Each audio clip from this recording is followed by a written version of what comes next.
ಸ್ವಾತಂತ್ರ್ಯೋತ್ಸವದ ಈ ಸಂಭ್ರಮಾಚರಣೆಯ ವೇದಿಕೆಯಲ್ಲಿ ಆಸೀನರಿರತಕ್ಕಂಥ ಎಲ್ಲ ನಮ್ಮ ನಿರ್ದೇಶಕರುಗಳು ನಾರಾಯಣವರು, ಚಂದ್ರಣ್ಣವರು, ಲಕ್ಷ್ಮೇಗೌಡರು ಅವರಿಗೆ ನಮಿಸುತ್ತಾ, ಕಾರ್ಯಪಾಲಕ ನಿರ್ದೇಶಕರಾದ ಡಾಕ್ಟರ್ ಭಾರತಿ ಅವರೇ,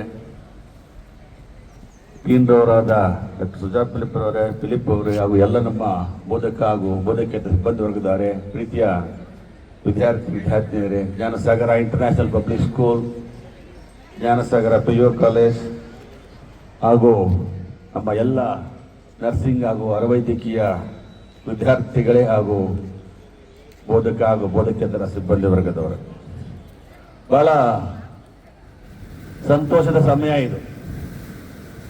ಏಕೆಂದರೆ ಇದೇ ದಿನ 78 ವರ್ಷಗಳ ಹಿಂದೆ ಸುಮಾರು 3 ಶತಮಾನಗಳ ಕಾಲ ದಾಸ್ಯಕ್ಕೆ ಒಳಗಾಗಿದ್ದಂಥ ಭಾರತ ಆಗಸ್ಟ್ 15, 1947ರಲ್ಲಿ ಸ್ವಾತಂತ್ರ್ಯವನ್ನ ಪಡ್ಕೊಂಡು ತನ್ನದೇ ಆದಂಥ ಸ್ವಂತ ತ್ರಿವರ್ಣ ಧ್ವಜ, ತನ್ನದೇ ಆದಂಥ ರಾಷ್ಟ್ರಗೀತೆ, ತನ್ನದೇ ಆದಂಥ ಒಂದು ಭವಿಷ್ಯವನ್ನು ಕಟ್ಟಿಕೊಳ್ಳೋದ್ರಲ್ಲಿ ಮುಂದಾಯಿತು. ಬಹುಶಃ ನಾವೆಲ್ಲ ಅಂದ್ಕೊಂಡಿದ್ದೀವಿ ಸ್ವಾತಂತ್ರ್ಯ ಏನೋ ಬಹಳ ಹಾಗೆ ಏಕಾಏಕಿ ರಾತ್ರಿ ಬಂತು, ಮಧ್ಯರಾತ್ರಿ ಬಂತು ಅಂತೆಲ್ಲ ಮಾತಾಡ್ತಿರ್ತಾರೆ ಅಂತ. ಆದ್ರೆ ಈ ಸ್ವರಾಜ್ಯ ಅಷ್ಟು ಏಕಾಂಗಿಯಾಗಿ ಸುಲಭವಾಗಿ ಬಂದಂತ ಸ್ವರಾಜ್ಯ ಅಲ್ಲ. ಅದು ಸುಮಾರು 106 ವರ್ಷ 16 ಲಕ್ಷ ಯೋಧರ, ಭಾರತೀಯರ, ರೈತರ, ಕಾರ್ಮಿಕರ, ನಾಯಕರ ತ್ಯಾಗ, ಬಲಿದಾನ, ಪರಿಶ್ರಮ, ಬೆವರು, ರಕ್ತದ ಮೇಲೆ ಲಕ್ಷಾಂತರ ಜನರ ಸಮಾಧಿಯ ಮೇಲೆ ಕಟ್ಟಿರ್ತಕ್ಕಂಥ ಸ್ವರಾಜ್ಯ. ಆದ್ರಿಂದ ನಾವು ಈ ಒಂದು ಸ್ವತಂತ್ರವನ್ನು ಗಳಿಸಬೇಕಾದ್ರೆ, ನಮಗೆ ಸ್ವತಂತ್ರವನ್ನು ದಕ್ಕಿಸಿಕೊಳ್ಳೋದಕ್ಕೆ ಏನು ನಮ್ಮ ಪೂರ್ವಜರು ಲಕ್ಷೋಪದಿಯಲ್ಲಿ ಅವರ ಜೀವನವನ್ನು ಬದಿಗಿಟ್ಟು, ಅವರ ಸಂತೋಷವನ್ನು ಬದಿಗಿಟ್ಟು, ಅವರ ಬದುಕನ್ನು ಬಸಿದು ನಮಗೆ ಈ ಸ್ವರಾಜ್ಯವನ್ನು ತಂದುಕೊಟ್ರು ಅನ್ನೋದನ್ನ ನಾವು ಜ್ಞಾಪಕ ಮಾಡ್ಕೊಳ್ಬೇಕಾಗ್ತದೆ.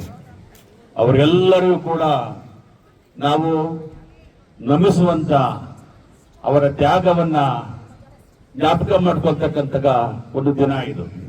ಅದೇ ರೀತಿ ತನ್ಮೂಲಕ ನಮ್ಮಲ್ಲಿರ್ತಕ್ಕಂಥ ದೇಶಾಭಿಮಾನವನ್ನ, ರಾಷ್ಟ್ರಾಭಿಮಾನವನ್ನ ಬೆಳೆದಕ್ಕೋಸೋದಕ್ಕೆ ಈ ಒಂದು ಕಾರ್ಯಕ್ರಮ ಒಂದು ಉತ್ತೇಜನವಾಗುತ್ತೆ ಅಂತ ನಾನು ಭಾವಿಸಿದ್ದೀನಿ. ಯಾಕೆಂದ್ರೆ ಬಹುಶಃ ಸ್ವತಂತ್ರ ಬಂದು 78 ವರ್ಷ ಆಗಿದೆ. ಬಹಳಷ್ಟು ಬದಲಾವಣೆಗಳು, ಬಹಳಷ್ಟು ಬೆಳವಣಿಗೆಗಳು ಇವತ್ತು ನಮ್ಮಲ್ಲಿ ಕಂಡಿದ್ದೀವಿ. 1942ರಲ್ಲಿ ಬ್ರಿಟಿಷರು ಭಾರತ ಬಿಟ್ಟು ಹೋದಾಗ ಇಡೀ ಭಾರತವನ್ನು ಬರದಾಗಿಸಿದೊಳಗಿದ್ರು. ಆರ್ಥಿಕವಾಗಿ ಭಾರತ ಬಹಳ ಹಿಂದೆ ಇತ್ತು, 106 ಪಟ್ಟು ಹಿಂದೆ ಇತ್ತು. ಇವತ್ತು 5ನೇ ಬಲಿಷ್ಠವಾದ ರಾಷ್ಟ್ರ ಅಂತ ಭಾರತ ಹೆಸರು ಮಾಡಿಕೊಂಡಿದೆ. ಅದೇ ರೀತಿ ಆವಾಗ ರೋಗಗಳ ಗೊಂಬೆ ಆಗಿತ್ತು. 1942ರಲ್ಲಿ ಸುಮ್ಮನೆ ಒಂದು ಅಂಕಿಅಂಶ ನಿಮ್ಗೆ ಹೇಳ್ಬೇಕು ಅಂದ್ರೆ 32 ಕೋಟಿ ಜನ ಇದ್ರು. ಅವಾಗ 8 ಕೋಟಿ ಜನ ಮಲೇರಿಯಾದಲ್ಲಿ ಬಿದ್ದಿದ್ರು. ಒಂದು ವರ್ಷದಲ್ಲಿ 8 ಕೋಟಿ ಜನ, 10 ಲಕ್ಷ ಜನ ಭಾರತೀಯರು 1942ರಲ್ಲಿ ಮಲೇರಿಯಾದಿಂದ ಸುಲಗಿ. ಸುಮ್ಮನೆ ಒಂದು ಉದಾಹರಣೆ. ಆವಾಗ ಅಧಿಕಾರ ಸ್ವೀಕರಿಸಿದ ಜವಾಹರ್ಲಾಲ್ ನೆಹರು ಅವರು ಸಾಂಕ್ರಾಮಿಕ ರೋಗಗಳ ವಿರುದ್ಧವಾಗಿ ಒಂದು ಸಮರವನ್ನೇ ಸಾರಿದ್ರು.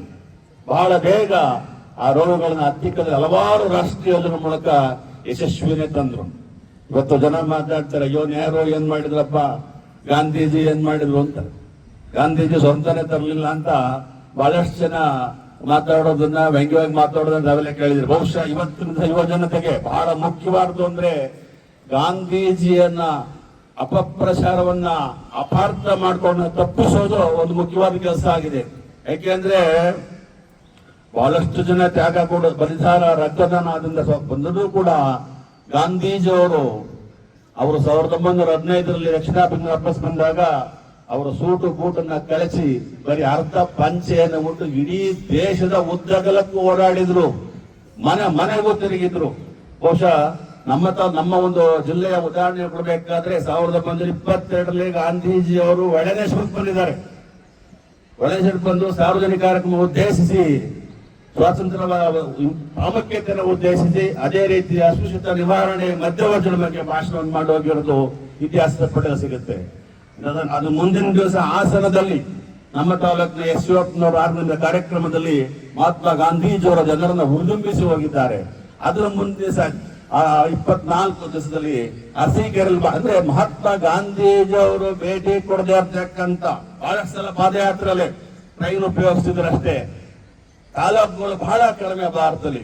ಒಬ್ಬ ವ್ಯಕ್ತಿ ತನ್ನ ಜೀವಿತದಲ್ಲಿ ಭಾರತ ಉದ್ದಗಲಕ್ಕೂ ಅವ್ರ ಕೋಶ ಒಂದು ಅಂಕಿಅಂಶ ಹೇಳುತ್ತೆ, ಅವರ ಕಾಲ್ನಡಿಗೆಯಲ್ಲಿ ನಡೆದಿರೋದನ್ನ ಲೆಕ್ಕ ಹಾಕಿದ್ರೆ ಇಡೀ ಭೂಮಿಯನ್ನ 7 ಸಲ ಸುತ್ತಿ ಬರ್ಬೋದಿತ್ತು, ಅಷ್ಟು ನಡೆದಿದ್ದಾರೆ ಅಂತ ಮಹಾತ್ಮ ಗಾಂಧೀಜಿ ತಮ್ಮ ನಡೆ ನುಡಿ ಸರಳತೆ ಸ್ವಾಭಿಮಾನ ಸ್ವದೇಶಿಯ ಒಂದು ವೃತ್ತಿಯಿಂದ ಪ್ರತಿಯೊಬ್ಬ ಭಾರತೀಯರ ಮನೆ ಬಾಗಿಲಿಗೆ ಬಂದು ಪಡೆದಷ್ಟು ಒಂದು ಸಂದೇಶವನ್ನು ಮಹಾತ್ಮ ಗಾಂಧೀಜಿ ಸೇರಿದ್ರು. ಬ್ರಿಟಿಷ್ನವರು ಹೋಗಿದ್ದು ಕತ್ತಿಗೆ ಗುರಾಣಿಗೆ ಎದುರಿ ಅಲ್ಲ. ಬ್ರಿಟಿಷ್ನವರು ಗಾಂಧೀಜಿಯವರು ನೀಡಿದಂತ ಕರೆಗಳು, ಗಾಂಧೀಜಿ ನೀಡಿದಂತ ಸ್ವಾಭಿಮಾನದ ಕರೆಗಳು, ಸ್ವಾವಲಂಬನೆಯ ಕರೆಗಳು, ಉಪ್ಪಿನ ಸತ್ಯಾಗ್ರಹ, ದಂಡಿ ಸತ್ಯಾಗ್ರಹ ಬಹುಶಃ ನಿಮ್ಗೆ ನೆನಪಿದೆ.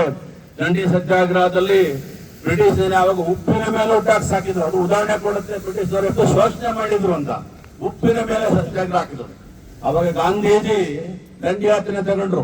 ಸಬರಮತಿ ಆಶ್ರಮದಿಂದ ದಂಡಿ ತಿರುಗಿ ಹೋಗ್ಬೇಕಾದ್ರೆ ಸುಮಾರು 100 ಮೈಲಿಗಳದು 78 ಶುರು ಮಾಡಿದ್ವು. ಅಲ್ಲಿ 16,000 ಜನ ಆಗಿದ್ರು. ಇಡೀ ವಿಶ್ವದ ಮಾಧ್ಯಮಗಳು ಅದನ್ನ ರಿಪೋರ್ಟ್ ಮಾಡಿದ್ವು.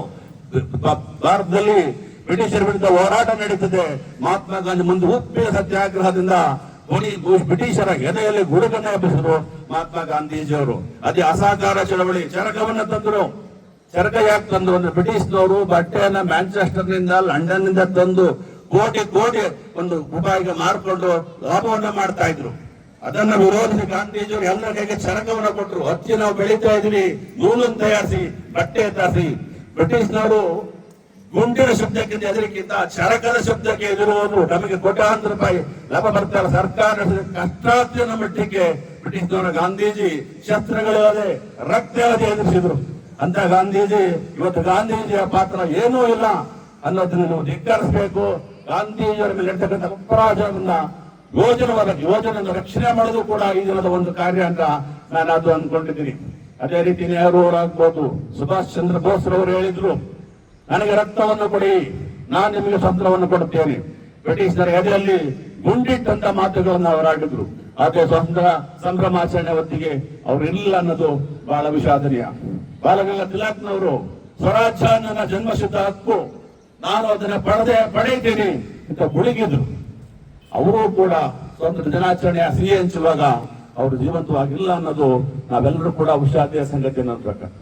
ಸಹಸ್ರಾರು ಜನರ ತ್ಯಾಗ ಫಲಿತನಿಗೆ ಝಾನ್ಸಿ ರಾಣಿ ಲಕ್ಷ್ಮೀರಾಯಿಂದ ಹಿಡಿದು ಕಿತ್ತೂರು ಚೆನ್ನಮ್ಮ, ಸಂಗೊಳ್ಳಿ ರಾಯಣ್ಣ, ಟಿಪ್ಪು ಸುಲ್ತಾನ್ ಎಲ್ಲರೂ ಕೂಡ ಪ್ರಾಣವನ್ನ ಅರ್ಧ ವಯಸ್ಸಿಗೆ ಬಿಟ್ಟೋದ್ರು. ಅದೆಲ್ಲವನ್ನು ನಾವು ಜ್ಞಾಪಿಸಬೇಕು. ಆ ಎಲ್ಲ ಹುತಾತ್ಮರಿಗೆ ನಮ್ಮ ಎಲ್ಲ ಸಂಸ್ಥೆಯ ಪರವಾಗಿ ನಾವು ಒಂದು ಹೃದಯಪೂರ್ವಕ ನಮನಗಳನ್ನ ಸಲ್ಲಿಸೋಣ ಅಂತ ಹೇಳ್ತಾ, ಹಾಗೆ ಬಹುಶಃ ಈ ವರ್ಷ ಭಾರತ ಬಹಳ ಸನ್ನದ್ಧವಾಗಿದ್ದೀವಿ ಹೇಳ್ತೀವಿ. ಭಾರತ ತನ್ನನ್ನ ತಾನು ರಕ್ಷಣೆ ಮಾಡಿಕೊಳ್ಳೋದ್ರಲ್ಲಿ ಸೈನ್ಯದಲ್ಲಿ ಆಗ್ಬೋದು, ಆರ್ಥಿಕಲ್ಲಿ ಆಗ್ಬೋದು, ಹಸಿರು ಕ್ರಾಂತಿಯಲ್ಲಿ ಆಗ್ಬೋದು, ಕೈಗಾರಿಕಾ ಕ್ರಾಂತಿಯಲ್ಲಿ ಆಗ್ಬೋದು, ವಿಶ್ವದ ಎಲ್ಲ ಗಮನವನ್ನು ಸೆಳೆತಿರೋದು ಎಲ್ಲರಿಗೂ ಸಂತೋಷ ವಿಷಯ. ಇಷ್ಟೊಂದು ಭ್ರಷ್ಟಾಚಾರದ ನಡುವೆಯೂ ಕೂಡ ಭಾರತ ಮುಂದೆ ಹೋಗ್ತದೆ. ಬಹುಶಃ ಭ್ರಷ್ಟಾಚಾರ ಮುಕ್ತವನ್ನಾಗಿ ಮಾಡಿದ್ರೆ ಇನ್ನು ಬಹುಶಃ 2047 100ನೇ ಸಂಭ್ರಮಕ್ಕೆ ಭಾರತ ವಿಶ್ವದ ಅತಿ ಪ್ರಮುಖ ಅಥವಾ ಮೊದಲ ಸ್ಥಾನದಲ್ಲಿರೋದ್ರಲ್ಲಿ ಯಾವುದೇ ಅನುಮಾನ ಇಲ್ಲ. ಅದಕ್ಕೆಲ್ಲರೂ ಕೂಡ ತಾವು ಒಂದು ವಿಕಸಿತ ಭಾರತವನ್ನು ಕಟ್ಟೋದಕ್ಕೆ ಯುವಜನರ ಅರ್ಥ ಮಾಡ್ಕೋಬೇಕು, ಮುಂದಾಗಬೇಕು ಅಂತ ಹೇಳ್ತಾ, ಸಂವಿಧಾನವನ್ನ ಎಲ್ಲಿ ಬೆಲೆ ಸಿಗುತ್ತೋ ಸಂವಿಧಾನವನ್ನು ನಾವು ರಕ್ಷಣೆ ಮಾಡಬೇಕು, ಸಂವಿಧಾನವನ್ನ ಗೌರವಿಸಬೇಕು ಅನ್ನೋ ಮಾತನ್ನ ಸಂದರ್ಭದಲ್ಲಿ ಹೇಳ್ತಾ, 79ನೇ ಸ್ವತಂತ್ರ ಸಂಭಾಷಣೆ ಮತ್ತೊಮ್ಮೆ ತಮಗೆ ಹೇಳ್ತಾ, ಜ್ಞಾನಸಾಗರ ಸಂಸ್ಥೆ ಈ ಸಲ ಹಲವಾರು ಸಾಧನೆಗಳನ್ನ ಮಾಡ್ಕೊಂಡು ಬಂದಿದೆ. ತಮಗೆಲ್ಲ ಗೊತ್ತಿದೆ. ಕ್ರೀಡೆಯಲ್ಲಿ ಬಹಳಷ್ಟು ವಸತಿಗಳನ್ನು ತಂದಿದೆ. ಹಾಗೆ ಶಿಕ್ಷಣದಲ್ಲೂ ಅಷ್ಟೇ ಜ್ಞಾನಸಾಗರ ಇಂಟರ್ನ್ಯಾಷನಲ್ ಪಬ್ಲಿಕ್ ಸ್ಕೂಲ್ ಈ ಸಲ ಜಿಲ್ಲೆಯಲ್ಲಿ ಪ್ರಥಮ ಸ್ಥಾನವನ್ನ 11ನೇ ಬಾರಿ 100ಕ್ಕೂ 100 ಫಲಿತಾಂಶವನ್ನು ಕೊಡೋದರ ಜೊತೆಗೆ ಜಿಲ್ಲೆಯಲ್ಲಿ ಪ್ರಥಮ ಸ್ಥಾನದಲ್ಲಿ ನಮ್ಮ ವಿದ್ಯಾರ್ಥಿಗಳು ನಿಂತಿದ್ದಾರೆ. ಹಾಗೆ ಜ್ಞಾನಸಾಗರ PU ಕಾಲೇಜಿನಲ್ಲೂ ಅಷ್ಟೇನೆ ತಾಲೂಕಿನಲ್ಲಿ ಪ್ರಥಮ ಸ್ಥಾನವನ್ನ 100 ಫಲಿತಾಂಶವನ್ನ ಹಾಗೂ ಅರ್ಧಕ್ಕಿಂತ ಹೆಚ್ಚು ವಿದ್ಯಾರ್ಥಿಗಳು ಡಿಸ್ಟಿಂಕ್ಷನ್ ಪಾಸ್ ಆಗಿ ಎಲ್ಲರ ಗಮನವನ್ನು ಸೆಳೆದು ಸಂಸ್ಥೆಯ ಕೀರ್ತಿಯನ್ನ ಹೊಸ ಎತ್ತರಕ್ಕೆ ತಗೊಂಡೋಗಿದ್ದಾರೆ. ಅದರ ಹಿನ್ನೆಲೆಯಲ್ಲಿ ಸಂಸ್ಥೆಯ ಎಲ್ಲ ನಮ್ಮ ಬದ್ಧತೆಯುಳ್ಳ ಶಿಕ್ಷಕರಿಗೆ ಹಾಗೂ ಪ್ರಿನ್ಸಿಪಾಲ್ ಸುಜಾತ ಅವರಿಗೆ ನಾನು ಆಡಳಿತ ಮಂಡಳಿ ಪರವಾಗಿ ಈ ಸಂದರ್ಭದಲ್ಲಿ ಅಭಿನಂದನೆಗಳನ್ನ ಸಲ್ಲಿಸ್ತೇನೆ. ಚಪ್ಪಾಳೆ ಹೊಡೆಯುವುದು. ಹಾಗೆ ಇನ್ನೂ ಕೂಡ ನಮ್ಮ ಕೆಲಸಗಳು ಬೇಕಾದಷ್ಟಿದೆ. ಸುಭದ್ರ ಸರ್ಕಾರವನ್ನು ಕಟ್ಟುವುದರಲ್ಲಿ ಭಾರತದ ಏಳಿಗೆಗೆ ಶಿಕ್ಷಣ ಸಂಸ್ಥೆಗಳ ಪಾತ್ರ ಅಪಾರ. ಬಹುಶಃ ಇವತ್ತು ಅಬ್ದುಲ್ ಕಲಾಂ ಅವರು ಹೇಳಿದಂಗೆ ದೇಶ ಭವಿಷ್ಯ ನಿರ್ಮಾಣವಾಗ್ತಾ ಇರೋದು ಪಾರ್ಲಿಮೆಂಟಿನಲ್ಲಿ ಅಲ್ಲ, ಅದು ನಿರ್ಮಾಣವಾಗ್ತಾ ಇರೋದು ಶಾಲೆಗಳಲ್ಲಿ ಅನ್ನೋ ಮಾತನ್ನ ಅದನ್ನ ಅರ್ಥ ಮಾಡಿಕೊಂಡು ಶಾಲೆಗಳು ದೇಶಭಕ್ತಿಯನ್ನ ರಾಷ್ಟ್ರಭಕ್ತಿಯನ್ನ ತುಂಬತಕ್ಕಂಥ ಕೆಲಸವನ್ನು ಮಾಡಬೇಕು.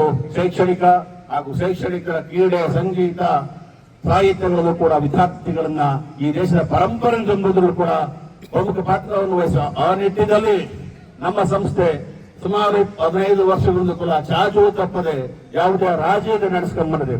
ತಮಗೆಲ್ಲ ಗೊತ್ತಿದೆ, ಕಳೆದ 5-6 ವರ್ಷಗಳಿಂದ ತಾಲೂಕು ಸ್ವಾತಂತ್ರ್ಯ ಸಂಭ್ರಮಾಚರಣೆಯ ಸಂಭ್ರಮಗಳಲ್ಲಿ ಮಾರ್ಚ್ ಪಾಸ್ಟ್ ನಲ್ಲಿ ಬ್ಯಾಂಡ್ ನಲ್ಲಿ ಮೊದಲ ಸ್ಥಾನದಲ್ಲಿ ತುಂಬಾ ಅತ್ಯಂತ ಇದನ್ನ ಕೊಡ್ತಾ ಇದ್ದಾರೆ. ಇವಾಗಲೂ ಕೂಡ ನಮ್ಮ ಟೀಮ್ ಹೋಯ್ತು ಅಲ್ಲಿಗೆ ಪ್ರಕಾಶಕ್ಕೆ.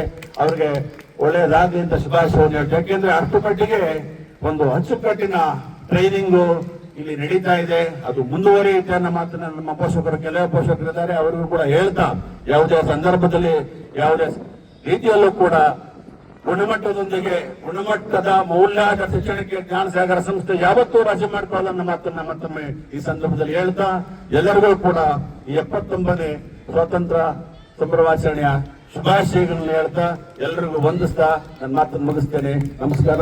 ಬೋಲೋ ಭಾರತ್ ಮಾತಾ ಕಿ, ಮಹಾತ್ಮ ಗಾಂಧೀಜಿ ಕಿ, ವಂದೇ ವಂದೇ ವಂದೇ. Thank you.